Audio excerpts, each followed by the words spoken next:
वे संख्याएं जो एक और स्वयं, एक और स्वयं, वे संख्याएं जो एक और स्वयं के अलावा किसी अन्य संख्या से पूर्णतया विभाजित नहीं होते हैं उनको अभाज्य संख्या कहते हैं। वे संख्याएं जो एक से, मीन्स एक से तो सारी संख्याएं, जितनी भी पूर्णांक संख्याएं हैं वो सारी एक से विभाजित हो जाती है, और स्वयं का मतलब जैसे 2 है तो केवल 2 से, स्वयं उसी से विभाजित होती है, उसके अलावा किसी से विभाजित नहीं होती है। वही संख्याएं जो एक और स्वयं के अलावा किसी भी संख्या से पूर्णतया विभाजित नहीं होती हैं उन्हें क्या कहते हैं? अभाज्य संख्याएं कहते हैं। कुछ उदाहरण देख लीजिए, जैसे 2 है तो यहाँ पे 2 में 1 का भाग जाता है और 2 में 2 का भाग जाता है, इसके अलावा किसी भी संख्या का भाग नहीं जाता है, तो 2 1 क्या है? अभाज्य संख्या। 2 1 सम संख्या भी है और सबसे छोटी अभाज्य संख्या भी है। 2 सम संख्या भी है और अभाज्य संख्या भी है। ऐसे ही मैंने एक नंबर ले लिया 7, तो यहाँ पे देख लिया 7 क्या है? 7 7 से डिवाइड होगा और 7 1 से डिवाइड होगा, उसके अलावा किसी से भी डिवाइड नहीं होगा, तो 7 भी क्या है? एक अभाज्य संख्या है। जैसे मैंने 17 ले लिया, तो 17 से विभाजित होगा और 17 1 से विभाजित होगा, इसके अलावा किसी भी संख्या से विभाजित नहीं होगा, तो ये क्या हो गई? ये हो गई अभाज्य संख्याएं। ये होंगी अभाज्य संख्याएं।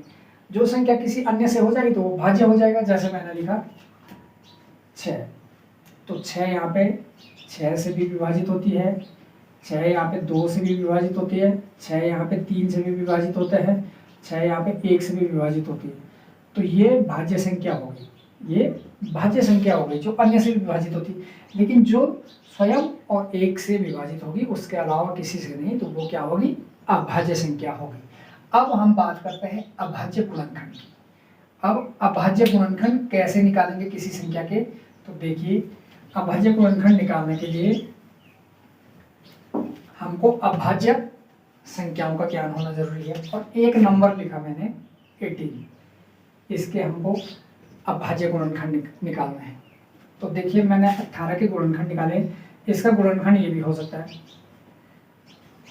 ये एक फैक्टर है इसका, लेकिन ये अभाज्य गुणनखंड नहीं है। 18 का गुणनखंड ये भी है, लेकिन ये अभाज्य गुणनखंड नहीं है। तो अभाज्य गुणनखंड कैसे निकालेंगे 18 के? देख लीजिए, 18 के गुणनखंड निकाले मैंने 2 गुणा 3 गुणा 3, 3 3 9 2 18। यहाँ पे गुणनखंड में जितनी भी संख्याएं आई हैं, 2 ये एक अभाज्य संख्या है, 3 ये एक अभाज्य संख्या है, 3 ये एक अभाज्य संख्या है। जबकि यहाँ पे क्या था? 3 तो अभाज्य संख्या थी, लेकिन 6 क्या थी? भाज्य संख्या। 2 अभाज्य संख्या थी, 9 एक भाज्य संख्या, तो इनको अभाज्य गुणनखंड नहीं कहेंगे। अभाज्य गुणनखंड का मतलब है जितने भी गुणनखंड होंगे उनमें सारी संख्याएं क्या होंगी? अभाज्य संख्याएं होंगी, तो तब जाके उनको अभाज्य गुणनखंड कहेंगे। जैसे मैंने एक संख्या ली 54, इसके हमको अभाज्य गुणनखंड निकालने, तो कैसे निकालेंगे? देख लीजिए, 54 एक इवन नंबर है, सम संख्या है, क्योंकि इसका इकाई का अंक 4 है, समझा? तो देखिए 2 से भाग देंगे। यहाँ पे हमको केवल क्या लिखना होता है? भागफल, कितनी बार भाग जा रहा है। 2 का भाग 54 में कितनी बार जा रहा है? 2 दूने 4 और 2 सते 14। फिर 3 का भाग 27 में दे दो, 3 9 27। फिर 9 में 3 का भाग दीजिए, 3 3 9। फिर 3 में 3 का भाग दीजिए, 3 एकम 3। तो यहाँ पे 54 के जो गुणनखंड आए, 54 के जो फैक्टर आए वो ये वाले आए। 54 को लिख सकते हैं 2 इंटू 3 इंटू 3 इंटू 3। तो ये हो गया। प्रत्येक संख्या देखो, इसके गुणनखंड की प्रत्येक संख्या क्या है? अभाज्य संख्या है। प्रत्येक संख्या क्या है? अभाज्य संख्या है। गुणनखंड में जितनी भी संख्याएं आई सारी अभाज्य संख्याएं हैं।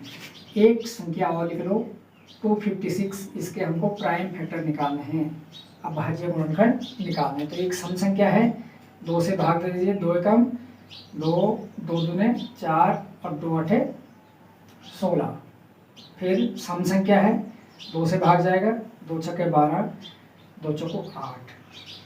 सम संख्या है, 2 तिया 6, 2 दूना 4। सम संख्या है 2 16 जा, 2 8 जा 16, 2 4 जा 8 और 2 2 जा 4, 2 1 2। तो ये आया 256 के फैक्टर आए 2 1 2 3 4 5 6 7 8। 2 into 2 into 2 into 2 into 2 into 2, 1 2 3 4 5 6 7 और 8। देखिए सारी अभाज्य संख्याएं।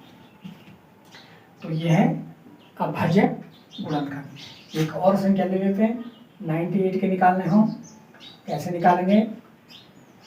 तो 4 जा 8 और 2 9 जा 18, 49 आया। 49 के फैक्टर कर लो, 49 में 7 का भाग, 7 7 जा 49 और 7 1 जा 7। तो देखिए 98 के जितने भी गुणनखंड आए इसमें 2 भी अभाज्य संख्या है, 7 भी अभाज्य संख्या है और 7 भी अभाज्य संख्या है। तो ये थी आज की वीडियो। इसमें हमने बताया कि किसी भी संख्या के अभाज्य गुणनखंड किस प्रकार निकालते हैं।